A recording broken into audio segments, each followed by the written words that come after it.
नमस्कार श्रोताओं, प्रस्तुत है प्रतिभा शर्मा के बाल कहानी संग्रह दुलारा विशु से बाल कहानी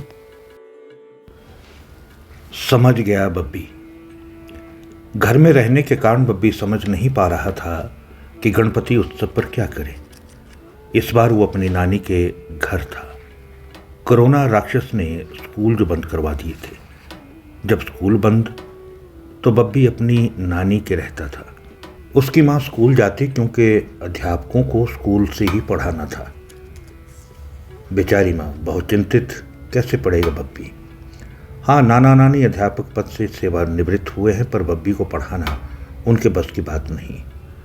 बब्बी ऑनलाइन क्लास में सब सीख जाता, परंतु उसे दोहराता नहीं, जिससे पहले से कम अंक भी लेता।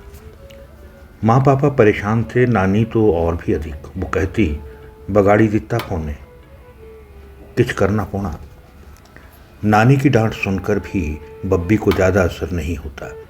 तब माँ कहती, मैं तुम्हें ले जाऊंगी, कमरे में अकेले रहना, वहाँ फिर पता चलेगा।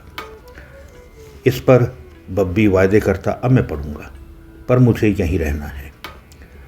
नानी भी उसकी प्यारी बातों को सुनकर पढ़ाई में लापरवाही भूल जाती। कभी कभी समझ जाता और पाठ अच्छे से पढ़ भी लेता।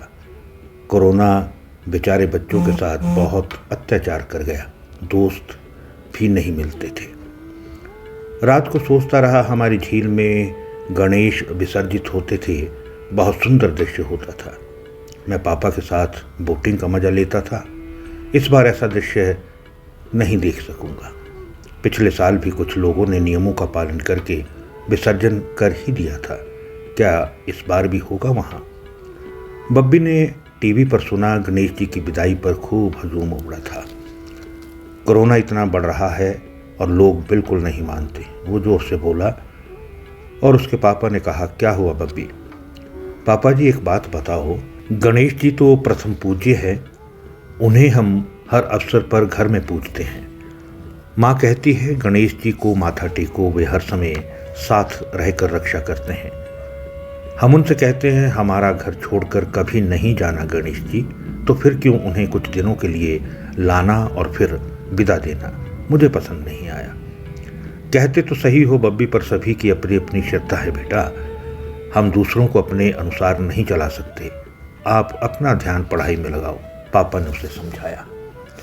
बब्बी लोगों को सड़क पर बिना मास्क लगाकर जाते देखता, तब भी चिढ़ता। अपनी नानी से कहता, इन लोगों की वजह से बीमारियां बढ़ रही है। अब कुछ बच्चे विद्यालय जाते हैं, पर बब्बी फिर भी नहीं जा पा रहा। उसकी कक्षाएं ऑनलाइन ही है। कोरोना से भी बड़ा ओमिक्रोन आ पहुंचा है। बब्बी विद्यालय नहीं जाता, पर अब कक्षाएं भी ढंग से नहीं लगाता। उसके अध्यापकों ने उसकी माँ से पूछा, क्या बात है, ऐसा क्यों हो रहा है? बब्बी फ्री फायर खेलने लग पड़ा था।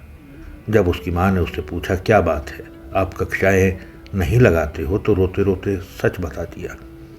माँ ने कहा, कोई बात नहीं बेटा, यदि आप अब भी पढ़ना शुरू कर दोगे तो सब ठीक हो जाएगा। बब्बी ने कसम खाकर कहा, मुझे पढ़ाओ माँ, मैं आगे रहूँगा, मुझे अच्छा बच्चा बनना है। आज से मैं कभी गेम नहीं खेलूँगा। तो साथियों, ये थी प्रतिभा शर्मा के बाल कहानी संग्रह दुलारा विशु से बाल कहानी समझ गया बब्बी। आज के लिए इतना ही, फिर मिलता हूँ नई बाल कहानी के साथ। नमस्कार।